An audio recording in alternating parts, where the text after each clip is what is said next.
this one thing could be limiting your SEO success. So in previous videos, we've spoken about the focusing question, asking ourselves, what is it that we're trying to achieve in SEO? And ultimately, the thing that we want most is sales. But to get sales, you need leads. And to get leads, you need traffic. To get traffic, you need that visibility, you need impressions.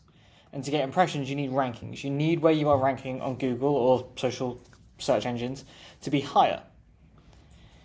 But we know that we're not going to get all of this happen at once. It takes a huge amount of time sometimes to build momentum. We might get some early momentum, but then things might stagnate. And then we might get some more momentum. It takes time for this to grow. But there is one thing that slows momentum and limits growth more than anything else. And that is asking ourselves the wrong question.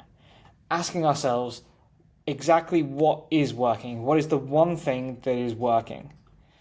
That massively limits our ways of thinking and also where we could be working on the site. So if we think that organic growth is made up of all of these things, on-page SEO, link building, supporting blogs, CRO, supporting social content, technical SEO, and much more, and that's going to impact every area of the site, from your blogs to your locations pages, to your homepage, to your service pages, to your product pages, whatever it may be.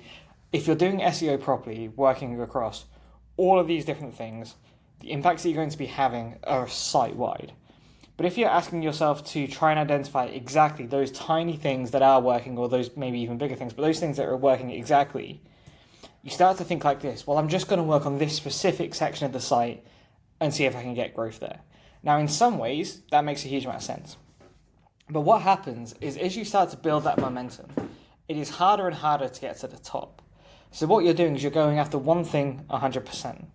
But you're limiting the growth that you could be taking from different areas. Like if we took 25% growth, 25% market share from the locations pages, and then 25% growth in market share on the blogs, 25% on the homepage, service pages, etc., that's going to make up a much larger total of sales than just going after sales from one specific section of your site.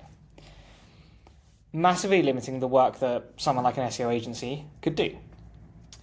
So there is one thing that can unlock success more than anything else, and that is changing the question. Changing the question unlocks huge potential. And the question that we prefer to ask is the needle moving? Are those lead measures and are those lag measures moving? Ultimately, are we getting organic growth?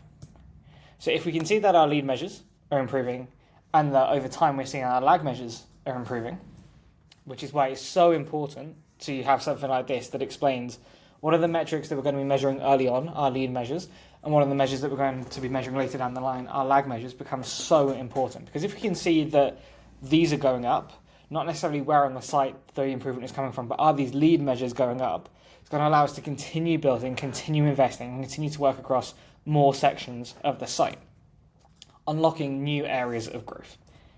So yeah, very short video today on the one thing that is limiting SEO success more than anything else. If anybody's got any questions or any feedback, I'd love to hear it, and we'll speak in the next video.